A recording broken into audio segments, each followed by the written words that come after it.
बिस्मिल्लाहिर्रहमानिर्रहीम। अस्सलाम अस्सलामुअलैकुम। Welcome back to reaction channel guys, मैं हूँ देवा आशीष और ये है ओपन। तो again welcome back reaction channel पे। और आज वीडियो है डॉक्टर इसरार अहमद का। चलिए वीडियो की तरफ चलते हैं, देखते क्या है आज।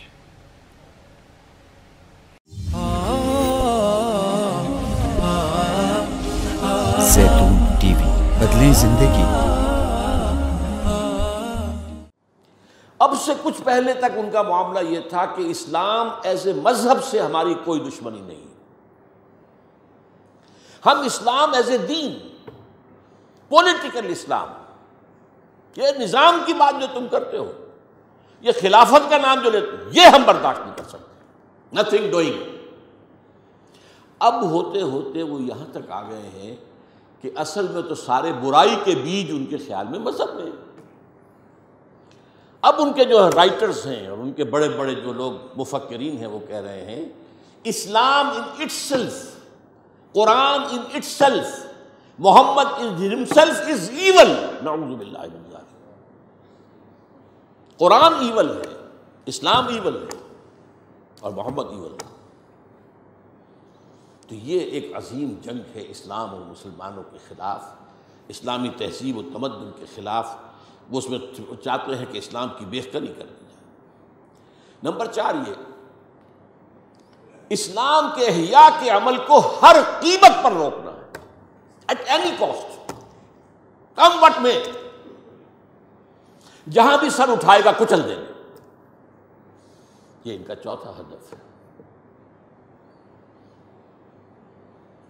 5वां, ये जरा लंबी सी बात है थोड़ी सी, ये है एक इलाकाई प्रोग्राम। एक बहुत बड़ी जंग होनी हो तो हो और हो जाए और जल्द अज जल्द हो जाए, आर्मेगेडॉन। नतीजे में ग्रेटर इजराइल कायम हो जाए ताकि पूरी दुनिया में जो डायस्पोरा में अभी इसराइली फैले हुए हैं वो आ जाए यहाँ। मस्जिद अक्सा और गुंबद सखरा गिराया जाए। 3rd टेम्पल हजरत सुलेमान का बनाया हुआ माबद तीसरी मरतबा तामीर किया जाए।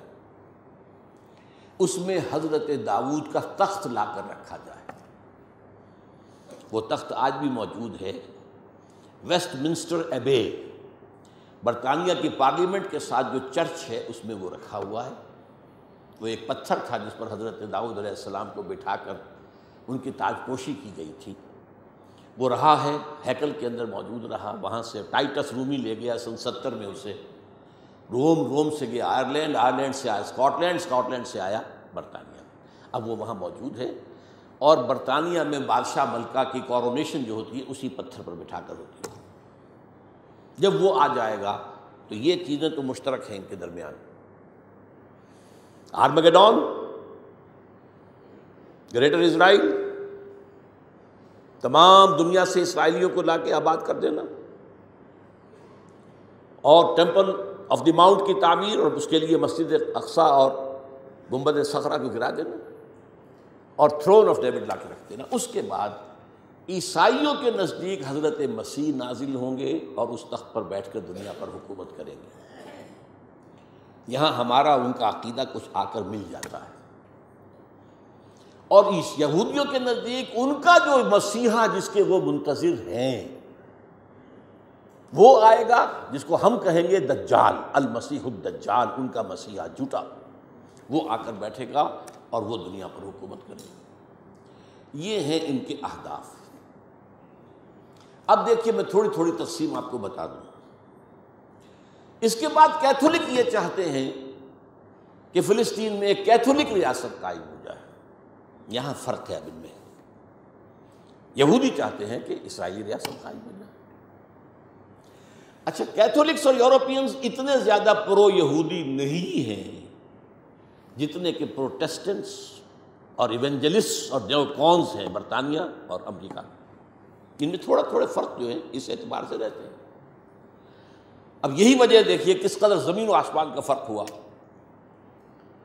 इराक की जंग के लिए कोई बड़ा कोलिशन नहीं बन सका। America had to go alone. ज़्यादा बरतानिया ने कुछ थोड़ा सा जो है وہ آسٹریلیا وغیرہ نے ساتھ دے دیا، باقی یہ جرمنی، فرانس، اسپین، کسی نے ساتھ نہیں دیا۔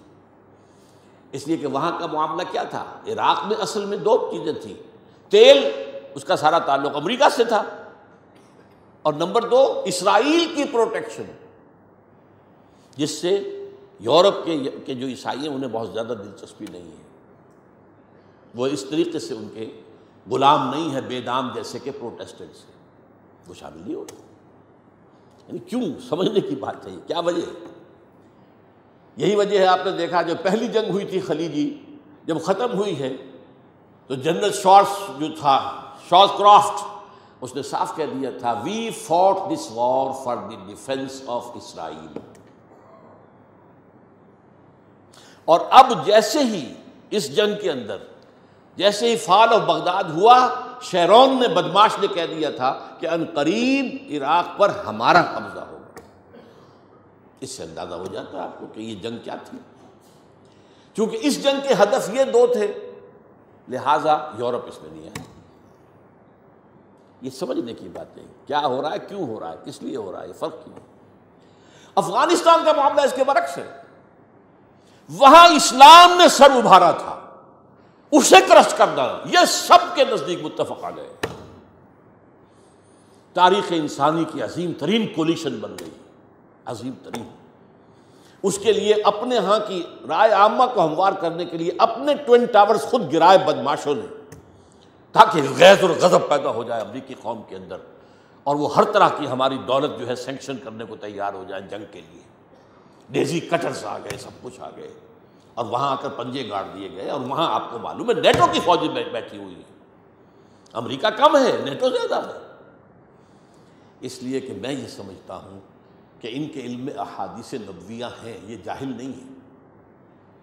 ایک حدیث یہ ہے کہ جب آخری مقابلہ ہوگا، حضرت عیسیٰ اور ان کے ساتھ اہل ایمان شامل ہوں گے اور یہودیوں کے مابین، تو کوئی درخت، کوئی پتھر یہودی کو پناہ نہیں دے گا، بلکہ کہے گا اے مسلمان، اے بھائی، یہ یہودی میرے پیچھے چھپا ہوا ہے، اس کو آ کے قتل کر دو، سوائے غرقد کے، ایک درخت ہے وہ یہودیوں کا ہمدرد ہے۔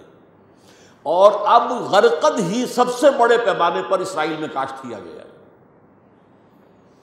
نمبر دو، یہ حدیث ہے کہ خراسان کے علاقے سے فوجیں آئیں گی جو دجال کا مقابلہ کریں گی حضرت مسیح علیہ السلام کے ساتھ ہو کر، اور وہ سیاہ جھنڈے لے کر آئیں گی، اور ان کا رخ کوئی موڑ نہیں سکے گا۔ لہذا یہ خراسان، یہ وہ سمجھتے ہیں کہ یہیں سے سارا اندیشہ جو ہے اسلام کے احیاء کا وہ موجود ہے۔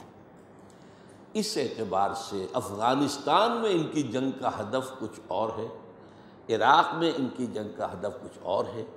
ان کے مابین اتفاق بھی ہے، اختلاف بھی ہے، تھوڑا تھوڑا درمیان کے اندر پالیسیز کا اختلاف بھی ہے، لیکن بحیثیت مجموعی جو ہے ان کے اندر اتفاق رائے موجود ہے۔ اور یہ ہے بٹوین دی لائنز آپ کی ایک سٹڈی۔ میری اس تقریر کا کیسٹ لے کر پھر سنیے گا، پھر سنیے گا، پھر سنیے گا، یہ ایک دفعہ بات سن کر سمجھنے والی بات نہیں ہے۔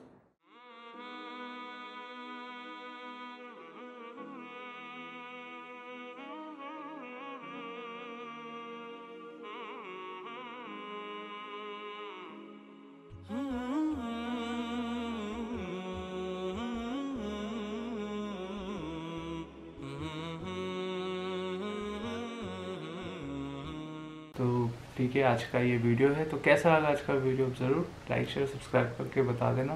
ملتے ہیں اگلے ویڈیو میں، تب تک کے لیے اللہ حافظ۔